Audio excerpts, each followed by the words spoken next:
আমি জানি না এই ভিডিওটা কার দেখা দরকার, বাট কথা বলবো বিজনেস মডেল নিয়ে। বিজনেস মডেল হচ্ছে বিজনেসের অনেকগুলো কম্পোনেন্টের সমষ্টি। এই কম্পোনেন্টগুলো কিন্তু সেলস, মার্কেটিং, টেকনোলজি না, অন্য কিছু। প্রথমেই জানি বিজনেস মডেল জিনিসটা কি। বিজনেস মডেল হচ্ছে একটা প্রসেস যেটা দিয়ে একটা কোম্পানি তার নিজের জন্য ভ্যালু ক্রিয়েট করে, কিভাবে তার কাস্টমারকে প্রোডাক্ট ডেলিভারি করে অথবা সার্ভিস দিয়ে। বিজনেস মডেলে 9টা কম্পোনেন্ট আছে।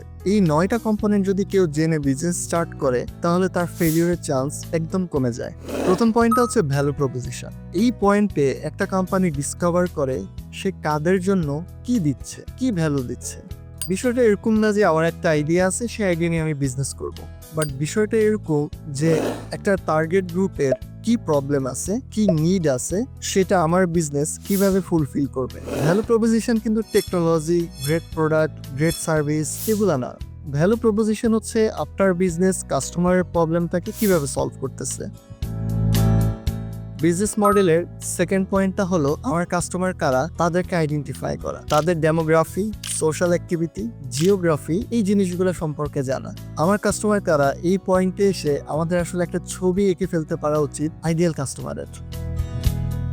3 নম্বর পয়েন্টটা হলো চ্যানেল। কোন চ্যানেল দিয়ে আমার কাছে কাস্টমার আসবে। 1990 সালের আগ পর্যন্ত চ্যানেল বলতে ছিলই অফলাইন চ্যানেল, অর্থাৎ ফিজিক্যাল চ্যানেল। কিন্তু বর্তমানে অনেকগুলো মাধ্যম আছে, social media, digital media, website, TV, radio, নানাবিধ ব্যাপার। চ্যানেলে একটা বিজনেস আইডেন্টিফাই করার ট্রাই করে সে তার কাস্টমারদের কাছে কিভাবে রিচ করবে। সোশ্যাল মিডিয়া মার্কেটিং দিয়ে করবে, সার্চ ইঞ্জিন মার্কেটিং দিয়ে করবে, WhatsApp marketing, SMS marketing, website, নাকি অন্য কিছু।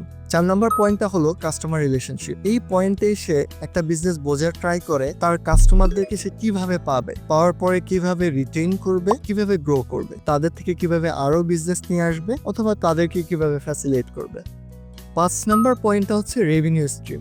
এই পয়েন্টে একটা বিজনেস আইডেন্টিফাই করার ট্রাই করে তাদের রেভিনিউ কিভাবে আসবে। এটা কি ডিরেক্ট সেলস হবে, এটা কি প্রিমিয়াম মডেল হবে, কোন একটা কিছু ফ্রি থাকবে দেন বাকি জিনিসপত্র কিনতে গেলে টাকা লাগবে, নাকি একদমই ফ্রি হবে, অ্যাডভার্টাইজমেন্ট বা অন্য কোনো মাধ্যমে আয় করা হবে। সো এই পয়েন্টে এসে রেভিনিউ কিভাবে আসবে, ইনকাম কিভাবে হবে, সেই জিনিসটা একটা বিজনেস ডিসাইড করে। 6 নম্বর পয়েন্ট হলো কি রিসোর্স।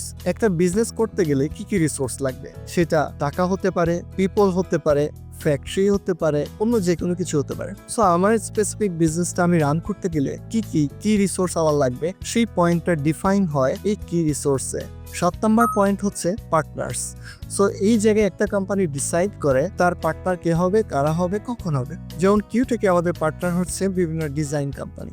সো আমরা যখন একটা প্রজেক্ট পাই আমরা সাধারণত নিজেরা ডিজাইন করি না, আমরা একটা ডিজাইন পার্টনার অনবোর্ড করি। সো আমাদের জন্য কি পার্টনার হচ্ছে ডিজাইন কোম্পানি। আবার একটা ই-কমার্স কোম্পানির জন্য পার্টনার হতে পারে ডেলিভারি বা লজিস্টিক পার্টনার, সোর্সিং পার্টনার এবং আরো নানাবিধ পার্টনার হতে পারে।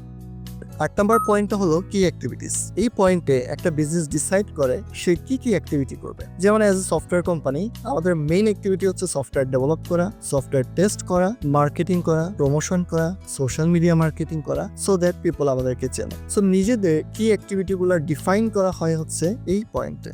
যেমন আমরা যদি নাইকির কথা বলি, তাদের কি অ্যাক্টিভিটি হচ্ছে marketing, promotion, branding, product design, product development, কিন্তু তারা প্রোডাক্ট ম্যানুফ্যাকচার করে না। এটা তাদের কি অ্যাক্টিভিটির মধ্যে নেই। তারা থার্ড পার্টি কোন একটা কোম্পানিকে দিয়ে প্রোডাক্ট ম্যানুফ্যাকচারিং করে। এরকম আরো অনেক বড় বড় ব্র্যান্ড আছে, যেমন জারা, H&M। তারা কিন্তু নিজেরা প্রোডাক্ট ডিজাইন করে বাট প্রোডাকশন করে না।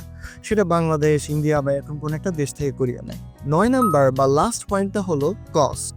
কস্ট হচ্ছে একটা বিজনেসে কি খাতে খরচ করতে হবে, ফিক্স কস্ট কি, ভেরিয়েবল কস্ট কি, স্যালারি কি দিতে হবে, কাকে দিতে হবে, অন্য কোথাও কি খরচ আছে, সেই ব্যাপারগুলো ডিফাইন করে এই কস্ট সেকশনে। সো এই 9টা কম্পোনেন্ট নিয়ে একটা বিজনেস মডেল হয়। মডার্ন বিজনেসগুলো বিজনেস স্টার্ট করার আগে এই 9টা কম্পোনেন্টের আনসারগুলো দিতে হবে, এবং কেউ যদি এই 9টা পয়েন্ট সঠিকভাবে অ্যানালাইসিস করে একটা বিজনেস স্টার্ট করে ডেফিনেটলি তার সাকসেসফুল হওয়ার চান্স অনেক বেশি। এই ভিডিওটা যদি আপনার কাছে ইউজফুল মনে হয় অবশ্যই বন্ধুদের সাথে শেয়ার করবেন।